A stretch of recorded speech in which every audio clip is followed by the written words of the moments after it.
ہمارا آج کا موضوع ہے دن بھر کرنے کے کام۔ ہماری زندگی کا ہر دن نہایت اہم دن ہے جو ہمیں زندگی میں ایک ہی بار ملتا ہے۔ جو دن گزر جاتا ہے وہ قیامت تک ہمیں واپس نہیں ملے گا۔ اس لیے ہمیں اپنے ہر دن کو سوچ سمجھ کر گزارنا چاہیے، اس سے بھرپور فائدہ اٹھانا چاہیے۔ ہر دن یادگار دن ہو، ہر دن ایسا دن ہو کہ جس کے بارے میں جب ہم قیامت کے دن اپنے اعمال نامے کو دیکھیں گے تو اس وقت ہم خوش ہو جائیں۔ ہماری زندگی ایک ایک دن سے مل کر بنتی ہے، دنوں سے مل کر ہفتے بنتے ہیں، ہفتوں سے مل کر مہینے، اور پھر سال، اور پھر سالوں پر محیط زندگی، جو کہ آخرت کے مقابلے میں بہت ہی تھوڑی ہے، بہت ہی چھوٹی ہے۔ اور دراصل یہ زندگی ہماری آخرت کی کھیتی ہے۔ یہاں ہم جو کچھ بوئیں گے، جو کچھ اگائیں گے، وہی کل کو پائیں گے۔ اس لیے بھی نہایت ضروری ہے کہ ہم اچھی اچھی چیزیں یہاں، اچھے اچھے اعمال ایسے کریں کہ کل جب ہم قیامت کے دن جائیں تو واقعی اپنی کھیتی کو دیکھ کر خوش ہو جائیں۔ سورۃ الحج میں اللہ تعالیٰ فرماتے ہیں،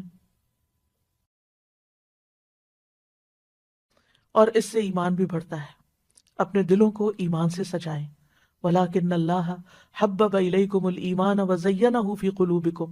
اپنے آپ کو دیکھا کریں کہ کیا میرے دل میں ایمان کا حسن ہے، خوبصورتی ہے۔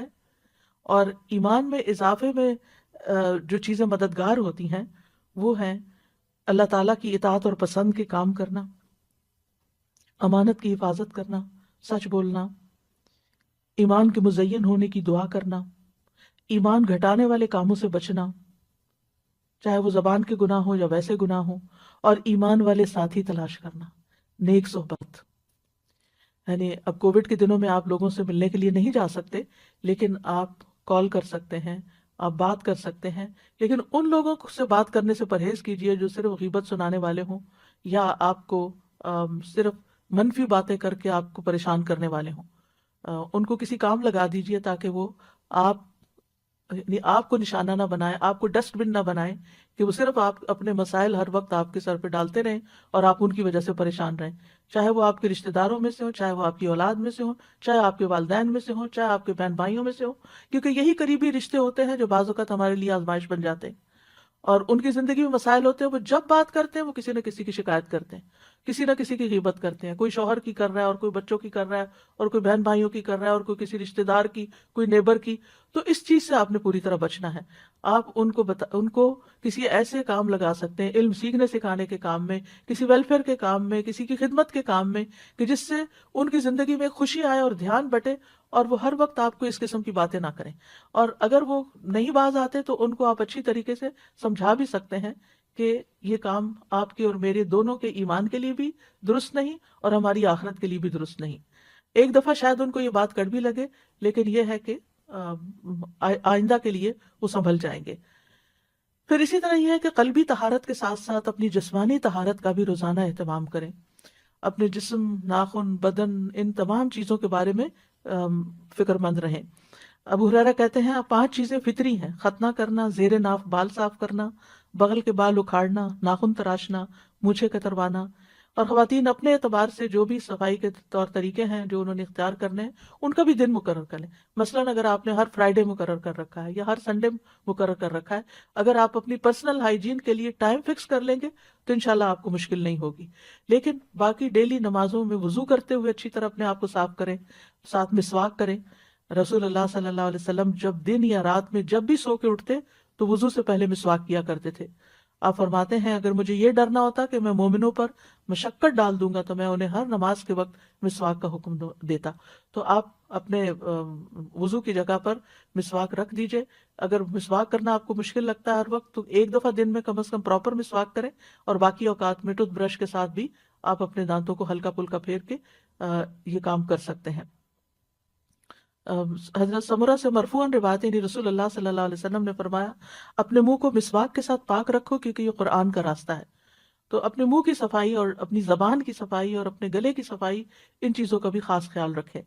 اور پھر وضو کے بعد دعا پڑھنا نہ بھولیں۔ یہ اپنے ڈیلی کے کاموں میں اگر آپ کو یاد نہیں رہتا تو کہیں لکھ کے لگا لیں رسول اللہ صلی اللہ علیہ وسلم نے فرمایا جو وضو کرے اور اچھی طرح وضو کرے پھر یوں کہے اشہد ان لا الہ الا اللہ وحدہ لا شریک لہ واشہد ان محمدا عبدہ ورسولہ اللہم اجعلنی من التوابین واجعلنی من المتطہرین، اس کے لیے جنت کے 8 دروازے کھول دیے جائیں گے، وہ ان میں سے جس میں سے چاہے داخل ہو جائے۔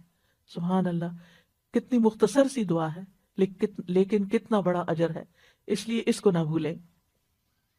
پھر اسی طرح یہ ہے کہ وضو کے بعد اگر آپ آذان سن رہے ہیں تو آذان کا جواب دینا نہ بھولیں۔ رسول اللہ صلی اللہ علیہ وسلم نے فرمایا جو شخص آذان سن کر یہ کہے یعنی اللہم رب ھذہ الدعوۃ التامہ والصلاۃ القائمہ آت محمدا الوسیلۃ والفضیلہ وابعثہ مقاما محمودا الذی وعدتہ، تو یہ قیامت کے دن نبی صلی اللہ علیہ وسلم کی اس کے لیے شفاعت جائز ہو جائے گی، لازم ہو جائے گی۔ حلت لہ شفاعتی یوم القیامہ، یعنی جو آذان کے بعد کی دعا پڑھے گا نبی صلی اللہ علیہ وسلم کی شفاعت پائے گا۔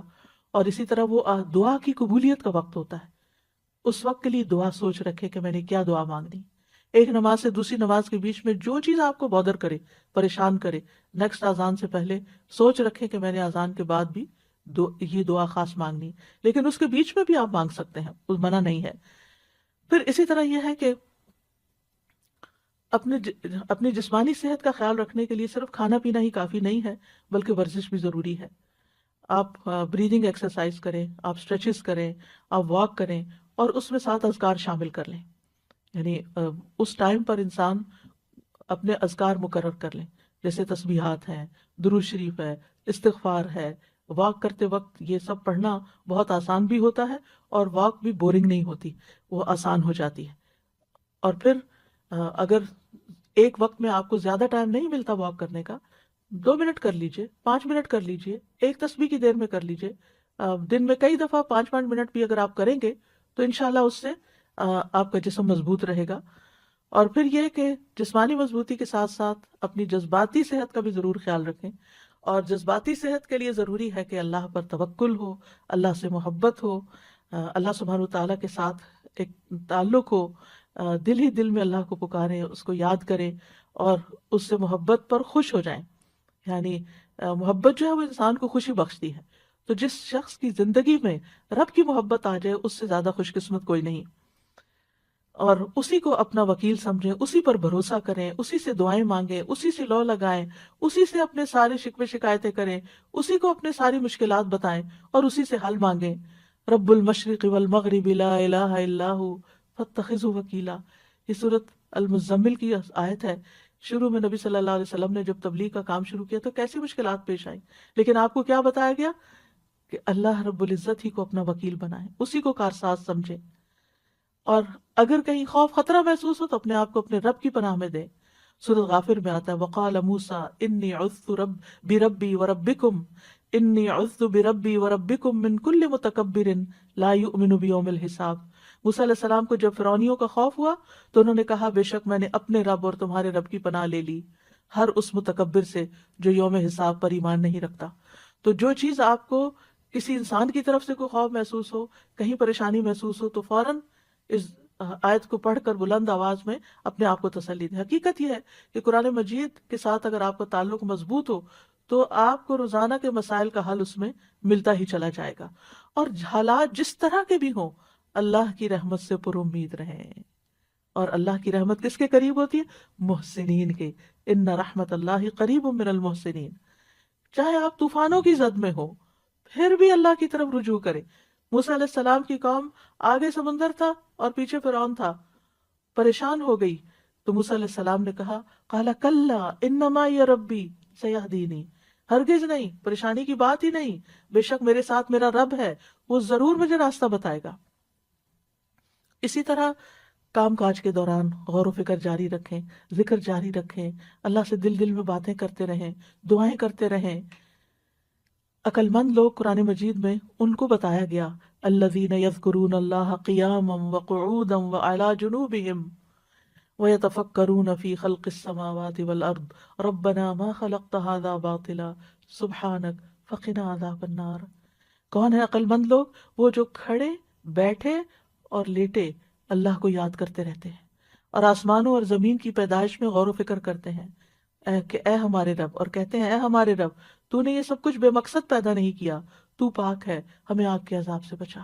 اور خاص طور پر جب آپ کچن میں کام کر رہے ہوں، کوکنگ کر رہے ہوں، اس وقت روزانہ روزانہ کوشش کریں کہ آگ کے عذاب سے پناہ کی دعا کریں، کیونکہ وہاں آگ قریب ہوتی ہے تو انسان کے پھر دل سے دعا نکلتی ہے۔ یعنی اس سے بہتر موقع کوئی نہیں ہوتا کہ جب انسان آگ سے بچنے کی دعا کرے۔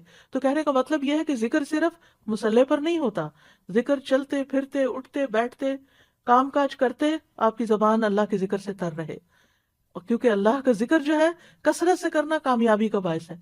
سورۃ انفال میں آتا ہے وَاذْكُرُوا اللَّهَ كَثِيرًا لَعَلَّكُمْ تُفْلِحُونَ، اور اللہ کو بہت زیادہ یاد کرو تاکہ تم فلاح پاؤ۔ الا بذکر اللہ تطمئن القلوب، سن لو اللہ ہی کی یاد سے دل اطمینان پاتے ہیں۔ اور سب سے افضل ذکر کیا ہے؟ لا الہ الا اللہ، خصوصاً جب دل گھبرائے تو کثرت سے پڑھے لا الہ الا اللہ۔ اس کا یہ مطلب نہیں کہ صرف ایک تسبیح کر کے رکھ دیں، اٹھتے بیٹھتے بھی لا الہ الا اللہ، اللہ اکبر، الحمدللہ، اللہ تیرا شکر ہے، سبحان اللہ، استغفر اللہ، یہ زبان پہ جاری ہوتے رہنے چاہیے تاکہ جب موت کا وقت آئے تو ذکر کرنے میں، لا الہ الا اللہ پڑھنے میں کوئی مشکل نہ ہو۔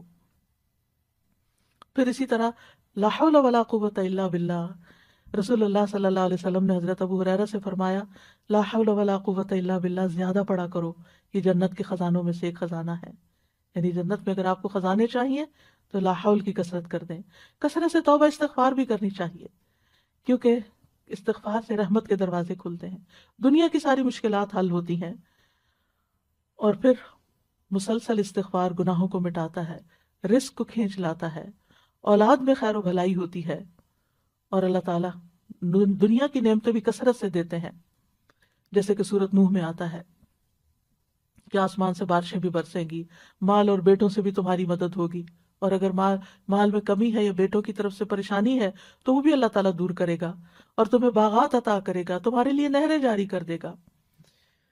پھر یہ ہے کہ دن بھر کے کاموں کو آپ آرگنائز کر کے کریں، یعنی اپنے آپ کو جتنا آپ ڈسپلن کریں گے اتنا ہی آپ کا دن زیادہ پروڈکٹیو ہوگا۔ وقت کا بہتر سے بہتر استعمال کریں۔ رسول اللہ صلی اللہ علیہ وسلم نے فرمایا دو نعمتیں ایسی ہیں جن کے بارے میں اکثر لوگ خسارے میں ہیں، ایک تندرستی اور دوسرے فراغت۔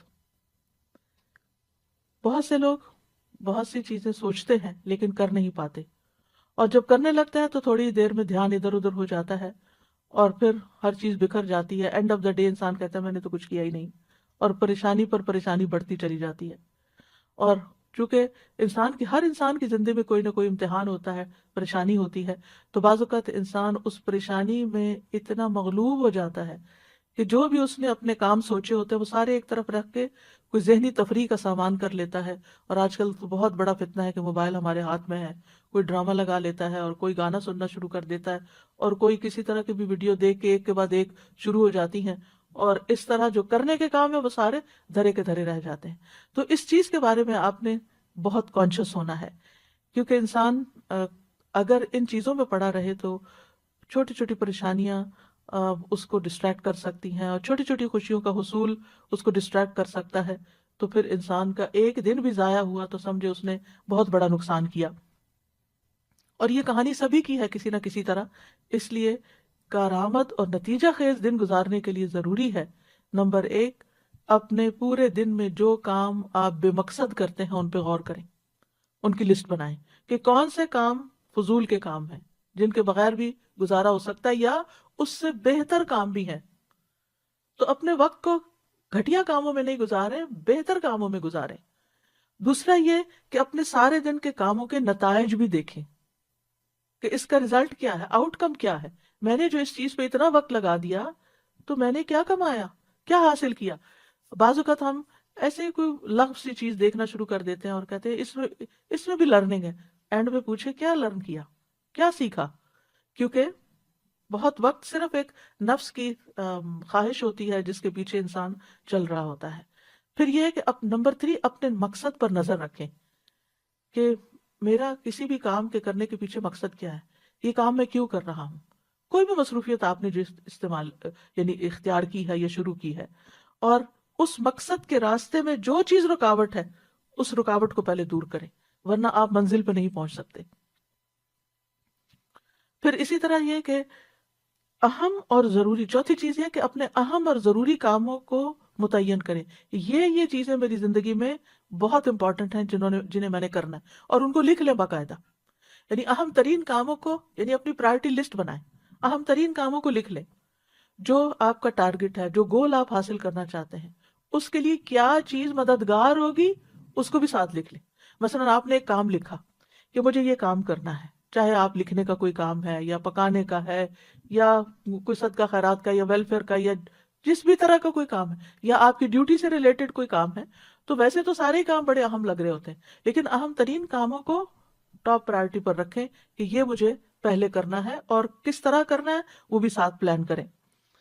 اور پھر یہ ہے کہ جب کام شروع کریں تو پانچویں چیز یہ ہے کہ اپنے مقصد کو حاصل کرنے کے لیے فوکسڈ رہیں. کیونکہ بہت سے لوگ سب کچھ کر لیتے ہیں لیکن جب کام شروع کرتے ہیں تو اس پہ فوکس نہیں کرتے، لہٰذا کام ختم نہیں ہوتا. رکاوٹ آتی ہے تو اس کو دور کریں، سولوشن نکالیں، حل نکالیں. اور اگر ایک طریقے سے آپ کا ٹارگٹ حاصل نہیں ہوا تو کوئی دوسرا طریقہ اختیار کریں. امید کے ساتھ کام کریں، مایوس نہ ہو، کیونکہ یہ نہیں ہوتا کہ جو چیز ہم سوچیں وہ ویسے ہی ہو بھی جائے. بعض اوقات ہو جاتی ہے اور بعض اوقات نہیں بھی ہوتی. اور چھٹی بات یہ ہے کہ سستی سے بچیں اور کاموں کو لٹکائیں نہیں، اچھا بعد میں صحیح، اچھا کل صحیح، اچھا صبح صحیح. اور ساتویں بات یہ کہ جب روٹین نہیں ہوتی تو پھر بہت سے کام چھوٹ جاتے ہیں. اپنی ڈیلی روٹین سیٹ کریں. آپ سمجھیں کہ آپ کے دن کے 24 گھنٹے آپ کے پاس 24 باکسز ہیں. آپ دیکھیں کہ آپ نے ہر گھنٹے میں اس باکس کے اندر کیا ڈالا ہے. کوئی فائدے کی چیز ڈالی یا کوئی بیکار سٹفنگ کی ہے یا کوئی کوڑا کرکٹ ڈال دیا. اور قیامت کے دن جب آپ جا کے وہ باکس کھولیں گے تو آپ کو پتہ چلے گا کہ یہ گھنٹہ بھی بیکار تھا اور یہ بھی یہ میں نے کیوں کیا. اس وقت پھر پریشان ہونے کا فائدہ نہیں. تو اگر آپ امیجنری باکسز بھی بنا لیں یا آپ اپنے کسی کاغذ کو لے کے اس پہ 24 خانے ڈال کے اپنا ٹائم ٹیبل بنائیں اور ٹائم لکھ لیں، جس ٹائم سے آپ شروع کریں گے وہیں پہ جا کے ختم ہوگا. آپ شیٹ کے اوپر سارے خانے، جو نیند کا ٹائم ہے اس کو آپ الگ کر لیں، اور باقی جو بیداری کے ٹائم ہے ان کو آپ لکیر لگا کے ہر گھنٹے کا کام لکھیں کہ اس گھنٹے میں مجھے کیا کرنا ہے. اگر آپ وہ لکھ لیں گے تو پھر کوشش کریں کہ اس گھنٹے میں وہی کام کریں، کوئی اور نہ کریں، الا یہ کہ کوئی بہت بڑی ایمرجنسی ہو تو پھر اس کام کو کسی اور کام کے ساتھ آپ ملا سکتے ہیں. تو جب تک آپ کی ڈیلی روٹین نہیں ہوگی، گھڑی کے ساتھ آپ نہیں چلیں گے تو آپ کا ڈے پروڈکٹیو نہیں ہوگا. بہت ضروری ہے کہ ہر چیز کے لیے وقت نکالا جائے، اپنی جسمانی ضروریات کے لیے بھی، روحانی ضروریات کے لیے بھی، ذہنی ضروریات کے لیے بھی، جذباتی ضروریات کے لیے بھی، دین کے کاموں کے لیے بھی. اور پھر اس کے لیے اپنے نفس سے جہاد کرنا ہوگا، کیونکہ ان النفس لامارۃ بالسوء، نفس تو انسان کو برائیوں پر بہت اکساتا ہے. اور نفس کے خلاف جہاد سب سے افضل جہاد ہے. نبی صلی اللہ علیہ وسلم نے فرمایا، اللہ عز و جل کی ذات کی خاطر تیرا اپنے نفس اور خواہش سے جہاد کرنا افضل جہاد ہے. اور اس میں کبھی اپنی نیند کو قربان کرنا اور کبھی اپنی کسی پسندیدہ چیز کو قربان کرنا کہ نہیں اب اس چیز کا وقت نہیں. لٹرلی بہت دفعہ ایسا ہوتا ہے کہ جیسے پیاس بھی لگی ہوتی ہے یا بھوک بھی شدید لگی ہوتی ہے لیکن نہیں وقت ہوتا وہ کھانے کے لیے وقت نہیں نکلتا، کیونکہ اس سے زیادہ اہم کام کوئی اور ہوتا ہے. تو انسان یہ جو قربانی کرتا ہے اس وقت اپنے کھانے پینے کی یا اپنے آرام کی، یہی نفس کے ساتھ جہاد ہے کہ میری پرائرٹی یہ ہے اور یہ کام آج مجھے کرنا ہے اور یہ میرے ٹارگٹس ہیں، ان کو میں نے اچیو کرنا ہے. تو انشاءاللہ اللہ سبحانہ وتعالیٰ بہت آسانی کریں گے. اور کچھ چیزیں آپ پھر ملٹی ٹاسکنگ میں بھی لا سکتے ہیں، دو کام اکٹھے بھی کر سکتے ہیں تاکہ آپ کا وقت بچے. اور اگر آپ وقت میں برکت لانا چاہتے ہیں نا تو 5 نمازیں وقت کی پابندی کے ساتھ ادا کریں، کیونکہ ان الصلاۃ کانت علی المؤمنین کتابا موقوتا، بے شک نماز ایمان والوں پر ہمیشہ سے ایسا فرض ہے جس کا وقت مقرر کیا ہوا ہے. اور سب سے افضل عمل کیا ہے؟ نماز کو اس کے اول وقت پر ادا کرنا. نمازوں کے وقت کو ضائع کرنے والے کے لیے ہلاکت ہے. فویل للمصلین الذین هم عن صلاتهم ساہون. یہ کون لوگ ہیں؟ یہ وہ لوگ ہیں جو اپنے وقت کو ٹال کے نماز پڑھتے ہیں لیکن تاخیر سے پڑھتے ہیں، غیر ضروری کاموں میں زیادہ وقت لگا دیتے ہیں، نماز کی تاخیر کر دیتے ہیں اور پھر اس میں جلدی نماز پڑھ کے اٹھ جاتے ہیں. ایسی نماز کو منافق کی نماز کہا گیا. مصعب بن سعد سے روایت ہے، انہوں نے کہا میں نے اپنے والد سے کہا اے ابا جان، آپ نے دیکھا اللہ تبارک و تعالیٰ کا یہ فرمان الذین هم عن صلاتهم ساہون، تو ہم میں سے کون ہے جو نماز میں نہیں بھولتا، جس کے دل میں خیال نہیں آتے؟ انہوں نے کہا اس کا یہ مطلب نہیں، اس آیت سے مراد وقت کا ضائع کرنا ہے کہ انسان فضول کاموں میں لگا رہے یہاں تک کہ وقت ضائع کر دے، یعنی نماز کا اصل وقت چلا جائے۔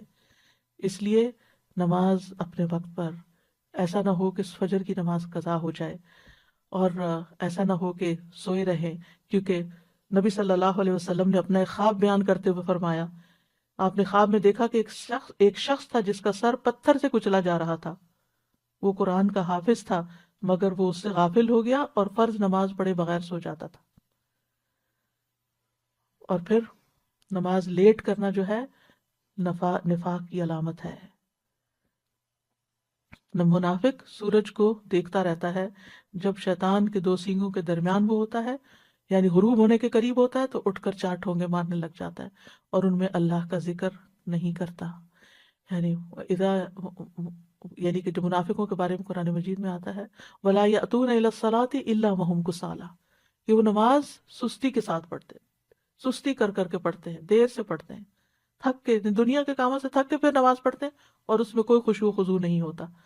نماز جو ہے قبر میں بھی ساتھ ہوگی، حفاظت کرے گی، نماز بندے کی حفاظت کرے گی، لیکن کس کی نماز؟ وہ جو اپنی نمازوں کی حفاظت کرتا ہے۔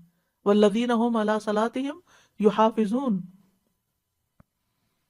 بندے کو جب قبر میں رکھا جاتا ہے تو وہ اور لوگ رکھ کے قبر میں دفنا کے جاتے ہیں، تو جانے والوں کے زمین پہ جو جوتوں کی آواز آتی ہے وہ بھی سنتا ہے۔ اگر وہ مومن ہوتا ہے تو نماز اس کے سر کی طرف آ جاتی ہے، روزہ دائیں طرف، زکوٰۃ بائیں طرف، دیگر نیک کام اس کے پاؤں کی طرف آ جاتے ہیں۔ تو جب سر کی طرف سے فرشتہ عذاب دینے کو آتا تو نماز اس کو روک دیتی ہے، اور اسی طرح باقی نیکیاں بھی۔ نماز کہتی ہے میری طرف سے آنے کا راستہ نہیں ہے۔ اس لیے کتنا ضروری ہے کہ ہم اس نماز کی حفاظت کریں، اور مرد خاص طور پر باجماعت نماز کی حفاظت کریں۔ اگر گھر میں 2 مرد بھی ہیں اور مسجد بہت دور ہے کہ ہر وقت نہیں جا سکتے، تو اکیلے اکیلے نماز پڑھنے کی بجائے جماعت سے پڑھیں، اور اگر گھر کی خواتین بھی ساتھ شامل ہونا چاہیں تو موسٹ ویلکم۔ اور اگر مسجد بھیج سکتے ہیں اور بچے چھوٹے ہیں، یعنی آپ خود تو نہیں جا سکتی لیکن ان کو مسجد لے جا بھی سکتی ہیں اگر آپ کے ہسبینڈ مصروف ہیں یا وہ اویلیبل نہیں ہے، تاکہ بچے مسجد کی عادت ڈالیں۔ اور پھر نماز کے وقت سے ذرا پہلے جائیں تاکہ نماز کی سنتیں ادا ہوں۔ جو شخص دن میں 12 رکعتیں ادا کرے اس کے لیے جنت میں گھر بنا دیا جاتا ہے، 2 فجر سے پہلے، 4 ظہر سے پہلے، 2 ظہر کے بعد، 2 مغرب کے بعد اور 2 عشاء کے بعد۔ یہ 12 رکعتیں بنتی ہیں، اور آپ دیکھیے کہ اگر ہر روز آپ کے لیے جنت میں ایک محل تیار ہو رہا ہے، ایک محل تیار ہو رہا ہے، ایک محل تیار ہو رہا ہے، سوچیے آپ نے وہاں ہمیشہ رہنا ہے، ہمیشہ ہمیشہ، موت نہیں۔ سوچیے کبھی دل پھٹنے کو آتا ہے جب انسان یہ سوچتا ہے، اور ہر روز ایک نئے محل میں، ہر روز ایک نئے محل میں، کیونکہ اس نے دنیا میں اتنے محلات ہر روز سنتیں پڑھ کے بنا لی ہے کہ ہر روز اس کے لیے ایک نئی نعمت ہے۔ یہ وہ چیزیں جن کی دنیا میں لوگ تمنا کرتے ہیں، لیکن دنیا میں یہ سب کچھ نہیں مل سکتا۔ دن کی 12 رکعتیں ادا کرنے میں زیادہ سے زیادہ کتنا ٹائم لگ جائے گا؟ آدھا گھنٹہ۔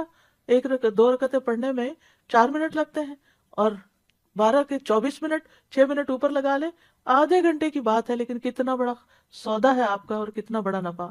صرف 1 سال کے دوران جو سنت موقدہ پڑھتا ہے اور نہیں پڑھتا، اس کے درمیان 4320 رکعات کا فرق ہو جاتا ہے۔ 1 رکعت وتر پڑھنے اور نہ پڑھنے والے کے درمیان 365 رکعت کا فرق ہو جاتا ہے۔ چاشت کی 2 رکعتیں پڑھنے اور نہ پڑھنے والے کے درمیان 703 رکعتوں کا فرق ہو جاتا ہے، اور جو سنتوں کی پابندی کرتا ہے اور جو نہیں کرتا ان کے درمیان 5415 رکعتوں کا فرق ہو جاتا ہے، اور ہر رکعت میں 2 سجدے ہوتے ہیں۔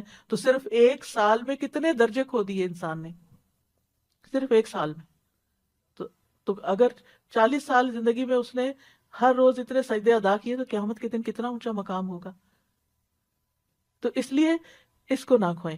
شروع میں مشکل ہوگی، نفس پہ بھاری ہوگا، عادت نہیں نا، تو مشکل پڑے گی، لیکن اگر آپ ایک دفعہ اللہ سے اچھی طرح دعا کریں اور بار بار کریں، ایک دفعہ نہیں، ایک دفعہ شروع کر لیں، کچھ ہی دنوں میں آپ کا دل ہی نہیں لگے گا اگر آپ نے سنت نہیں پڑھی ہوگی۔ اور پھر یہ کہ ہر چیز میں اللہ سبحانہ وتعالیٰ کی طرف رجوع کریں، کوئی بھی پریشانی ہو، کوئی بھی ضرورت ہو، فوراً فوراً اس کی طرف توجہ، کیونکہ جو روگردانی کرتا ہے اللہ سے تو اللہ سبحانہ و تعالیٰ اس کو، جیسے حدیث میں آتا ہے، حدیث قدسی میں اللہ تعالیٰ فرماتے ہیں اے ابن آدم اپنے آپ کو میری عبادت کے لیے فارغ کر لو، میں تیرے دل کو غنا سے اور تیرے ہاتھ کو رزق سے بھر دوں گا، اور اے ابن آدم تو مجھ سے دور نہ ہو ورنہ میں تیرے دل کو فقر سے اور تیرے ہاتھ کو مصروفیت سے بھر دوں گا۔ دنیا میں اتنا مصروف کرے گا اللہ کہ پھر عبادت کے لیے وقت نہیں ملے گا، اور دنیا تو یہی رہ جائے گی، جتنا مرضی سجا بنا لے، جتنی مرضی بڑھا لے۔ اور پھر یہ کہ ہر کام عبادت سمجھتے ہوئے کریں، ہر کام، جیسے کھانا پکانا، واشنگ کرنا، یعنی لانڈری کرنا، گھر کی صفائی کرنا، برتن دھونا، یہ ساری چیزیں، ساری کی ساری چیزیں عبادت ہے، کیونکہ آپ دوسروں کی خدمت کر رہے ہیں، اور اس میں کبھی بھی کسی پہ احسان نہ جتائیں، نہ اپنے بچوں پہ، نہ شوہر پہ، نہ کسی اور پہ۔ اور پھر یہ کہ نیکیوں میں سبقت لے جائیں، آگے بڑھیں، یعنی جو لوگ نیک کام میں جلدی کرتے ہیں اولئک یسارعون فی الخیرات وہم لہا سابقون، جو لوگ نیک کاموں میں جلدی کرتے ہیں یہی ان میں آگے نکلنے والے ہیں۔ کوشش کریں کہ نیکی کے ہر کام میں حصہ ڈالیں۔ ابو ہریرہ کہتے ہیں رسول اللہ صلی اللہ علیہ وسلم نے فرمایا آج تم میں، یعنی دن بھر کے کرنے کے کام ہے نا، اسی مناسبت سے یہ حدیث سنا رہی ہوں، آپ نے فرمایا آج تم میں سے کس نے روزے کی حالت میں صبح کی؟ ابو بکر رضی اللہ عنہ نے فرمایا میں نے، عرض کیا میں نے۔ آپ نے فرمایا آج تم نے سے کس نے مریض کی عادت کی؟ ابو بکر رضی اللہ عنہ نے کہا میں نے۔ آپ نے فرمایا تم میں سے کس نے جنازے میں شرکت کی؟ ابو بکر رضی اللہ عنہ نے کہا میں نے۔ آپ نے پوچھا کس نے مسکین کو کھانا کھلایا آج؟ حضرت ابو بکر نے کہا میں نے۔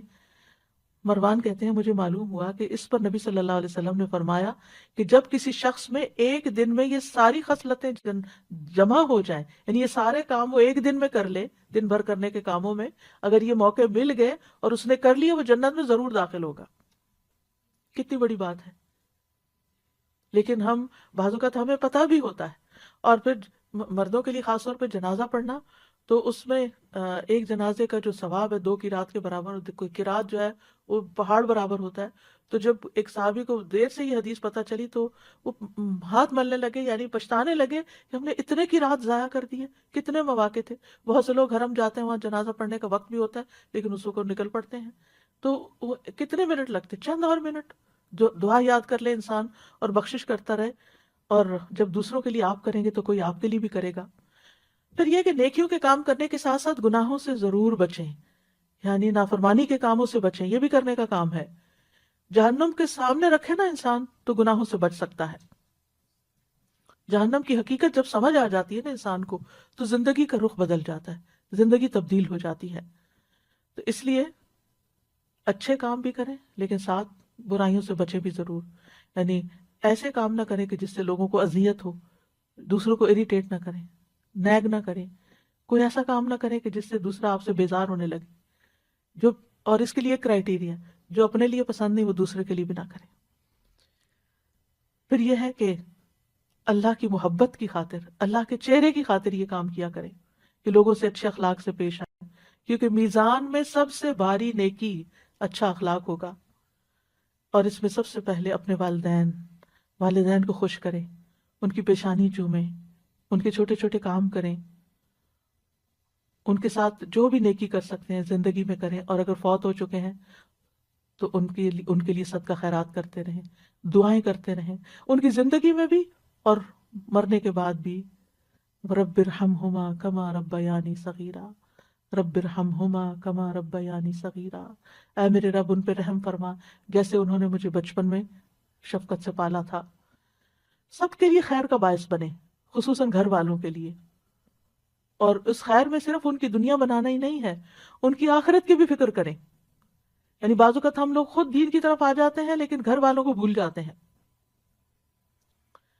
پھر اسی طرح یہ ہے کہ کسی کے سوال سے تنگ نہ ہو، چاہے بچے ہی کوئی چیز مانگ رہے ہیں یا ویسے کوئی سوال پوچھ رہے ہیں، آپ سے پوچھے جا رہے ہیں تو پریشان نہ ہو، یا کوئی اور آپ سے مسئلہ پوچھ لیتا ہے تو ڈانٹے نہیں، وَأَمَّا السَّائِلَ فَلَا تَنْهَرْ، کیونکہ بعض اوقات یہ ہوتا ہے جو والدین بزرگ گھر میں ہوں وہ ایک ہی بات بار بار پوچھتے ہیں، یا آپ کے ہسبینڈ ایک ہی چیز روز پوچھنے شروع ہو جاتے ہیں، تو اس پر آپ کو غصہ آ جاتا ہے کہ کل بھی بتایا تھا پھر آج وہی بات پوچھ رہے ہیں اب تو۔ اس لیے بہتر یہ ہے کہ اس وقت اپنے آپ کو کنٹرول کر لیں، اور یا جواباً سوال کر دیں کہ آپ کا کیا خیال ہے، آپ ذرا سوچیں، ذہن پہ زور ڈالیں کیونکہ بعض اوقات وہ صرف بات بڑھانے کے لیے آپ سے وہی بات پوچھ لیتے ہیں جو پہلے بھی پوچھی ہوتی ہے. تو سوال سے تنگ نہیں ہونا.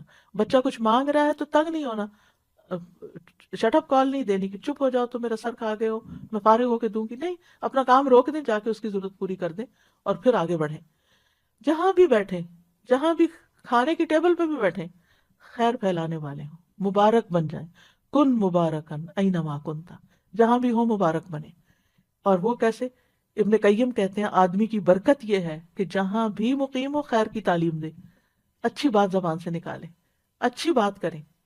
اسی لیے نبی صلی اللہ علیہ وسلم کھانے میں نقص نہیں نکالتے تھے کہ وہ یعنی کہ ہو سکتا ہے آپ کو پسند نہ ہو لیکن دوسرے کو بھی آپ بدمزہ کر رہے ہیں کھانے کی شکایت کر کر کے. اور بچوں کی تربیت کے لیے کھانا کھانے کا وقت بہترین وقت ہے جب آپ ان کے ساتھ بیٹھ کر آپ ان کو کوئی اچھی بات بتا سکتے. لیکن اللہ کی خاطر اس وقت ان کی کھچائی نہ شروع کر دیں کہ دن بھر کے بعد اب ہاتھ آئے ہیں. بہت سے لوگ کھانے کی میز پہ بیٹھ کے ان کا حساب کتاب شروع کر دیتے ہیں اور ان کی سارے دن کی جو کام کاج ہے ان کی محاسبہ شروع کر دیتے ہیں اور اس طرح سارے گھر والوں کا کھانا جو ہے وہ بدمزہ کر دیتے ہیں. اس سے بھی بچنا چاہیے. پھر پڑوسیوں کی خبر گیری کریں، ان کے کھانے پینے کا خیال رکھنا. نبی صلی اللہ علیہ وسلم نے فرمایا اے ابو ذر، جب تم سالن پکاؤ تو شوربہ زیادہ کر لو، پڑوسی کی خبر گیری کرو. یعنی کسی بھی طرح اپنے اپنے کلچر کے مطابق آپ پڑوسی کا، اپنے دوستوں کا خیال رکھ سکتے ہیں. مریض کی عیادت اگر جا نہ سکیں، جیسے کووڈ پیشنٹس کا وزٹ نہیں کر سکتے، فون پر عیادت کر لیں، میسج کر لیں، کیونکہ یہ بھی نیکی کے کاموں میں سے ایک ہے اور آج کل یہ نیکی کمانے کا بہت موقع ہے. پھر سلام کو گھر میں بھی عام کریں، باہر بھی اور گھر میں. یعنی میک شور کہ صبح اٹھتے ہی گھر والوں کو سلام کریں، بچوں کو سلام کریں، بچے آپ کو سلام کریں. مرد گھر سے باہر گئے نماز پڑھنے کے لیے، واپس آئے سلام کریں. اگر وہ نہ کریں تو آپ سلام کریں اور حال بھی ضرور پوچھیں، کیا حال ہے آپ کا، کیسی رات گزری. بس اتنا سا جملہ ان کا دل بڑھا دے گا، اس سے محبتوں میں اضافہ ہوتا ہے. اور سلام کرنا بخشش کا باعث ہے. رسول اللہ صلی اللہ علیہ وسلم نے فرمایا بے شک بخشش کو لازم کرنے والے امور سلام کو عام کرنا اور اچھی طرح گفتگو کرنا ہے. یعنی آپ سلام کر رہے ہیں، سلامتی کی دعا دے رہے ہیں، گھر والے سلامت ہوں گے تو آپ کے بھی دل سکون میں ہوگا اور ساتھ آپ کی اپنی بخشش ہو رہی ہے. کر سلام رہے ہیں اور آپ کے گناہ معاف ہو رہے ہیں.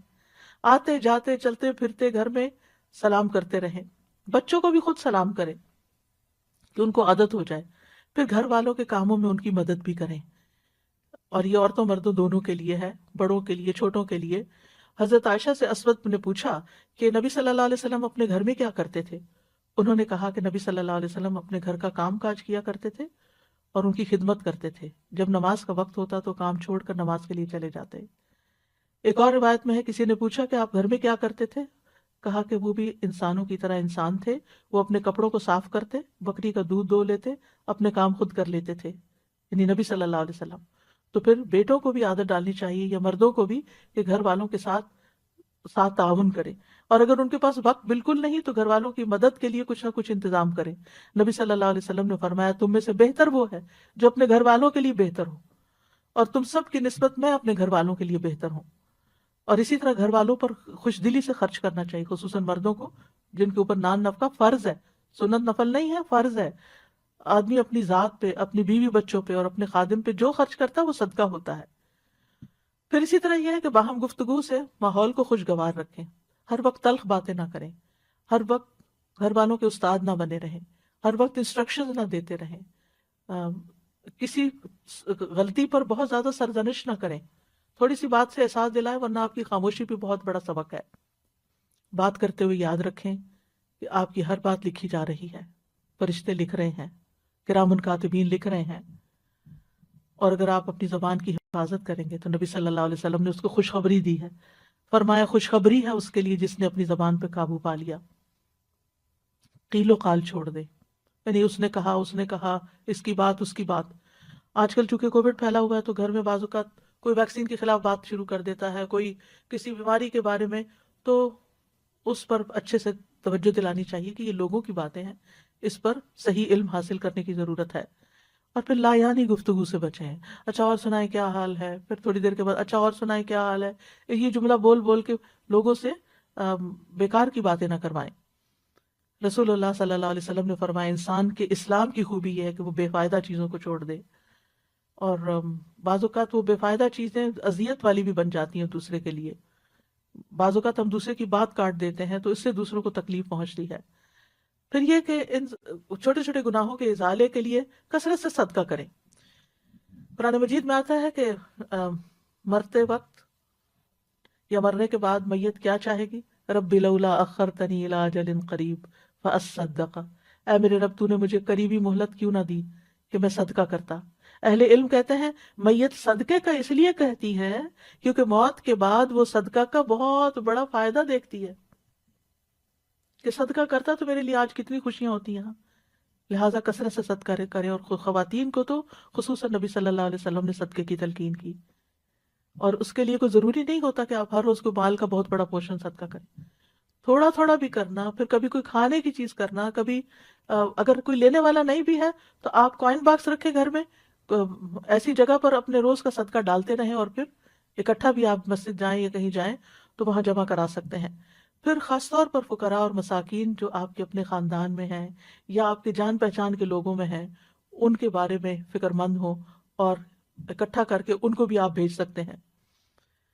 رسول اللہ صلی اللہ علیہ وسلم نے فرمایا مسلمان کا وہ مال کتنا عمدہ ہے جس میں سے کسی مسکین، یتیم اور مسافر کو دیا جائے۔ اور اسی طرح زائد ضرورت چیزیں جو ہیں گھر میں ان کو بھی نکالتے رہیں، ضرورت مندوں تک پہنچاتے رہیں، اور اس طرح دوسروں کے دل خوش کرتے رہیں۔ نبی صلی اللہ علیہ وسلم نے فرمایا مومن کو خوش کرنا، اس کا قرض ادا کرنا، اس کی ضرورت پوری کرنا، اس سے کسی مصیبت کو دور کرنا افضل اعمال میں سے ہے۔ یعنی کسی کا دل آپ خوش کر دیں گے تو آپ نے بہترین کام کیا۔